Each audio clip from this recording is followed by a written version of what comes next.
హిందూ సంప్రదాయాల ప్రకారం ఇంటి పనులన్నిటినీ పూర్తి చేసి చక్కగా స్నానం చేసి అనంతరం దీపారాధన చేస్తుంటారు.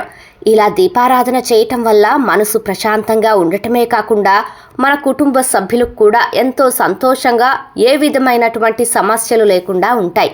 అయితే తిని మనం పూజ చేయవచ్చా లేదా అనే విషయానికి వస్తే, పూజ చేయటానికి కూడా ఓపిక లేకుండా నీరసించిపోయినటువంటి వారు మనసులో దేవుణ్ణి పూజిస్తే చాలని పండితులు చెబుతున్నారు.